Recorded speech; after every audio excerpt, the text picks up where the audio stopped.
Hi hello అందరికీ నమస్కారం. నేను మీ Lavanya. Welcome back to our channel. ముల్లంగి అంటే చాలామంది ఇష్టపడరండి. ముఖ్యంగా అది స్మెల్ బాగోలేదనో లేదంటే టేస్ట్ బాగుండదనో ఇష్టంగా తినరు. సో ఇలా ఒక్కసారి ట్రై చేసి పెట్టండి, ఖచ్చితంగా ఇష్టంగా తింటారు. దీనికోసం మనం కొబ్బరిని చిన్న చిన్న ముక్కలుగా కట్ చేసుకొని, పచ్చిమిర్చి, అదేవిధంగా వెల్లుల్లి, నేనైతే ఇక్కడ ఉసిరికాయ వేసుకుంటున్నానండి. నా దగ్గర ఉంది కాబట్టి, అంటే కొంచెం పుల్లంగా బాగుంటుందని నేను ఉసిరికాయ తీసుకున్నాను. మీ దగ్గర లేకపోతే చివర్లో లెమన్ కూడా పిండేసుకోవచ్చు. సో తర్వాత మనం వీటన్నిటిని వాటర్ ఏమి వేయకుండా కొంచెం కచ్చాబచ్చగా కోర్స్గా గ్రైండ్ చేసుకోవాలి.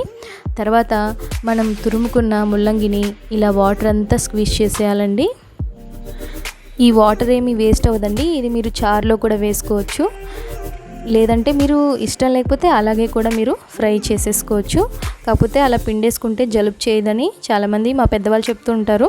తర్వాత ఆయిల్లో కొద్దిగా ఆవాలు, పచ్చిశనగపప్పు, మనం ముందుగా గ్రైండ్ చేసుకున్నాం కదా కొబ్బరి తురుము, అది కూడా వేసేసుకొని, తర్వాత పసుపు, కరివేపాకు వేసుకోవాలండి. కారం అనేది మీకు రుచికి తగినంతగా మీరు యాడ్ చేసుకోవచ్చు. ఈ స్టేజ్లో మీరు పచ్చిమిర్చి, ఎండుకారం కూడా వేసుకోవచ్చు. నేనైతే వేసుకోలేదండి.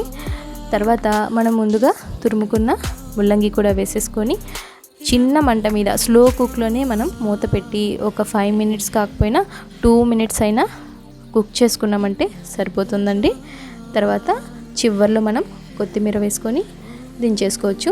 అంతే అండి, చాలా సింపుల్గా ఫాస్ట్గా అయిపోతుంది ఈ ఫ్రై అనేది.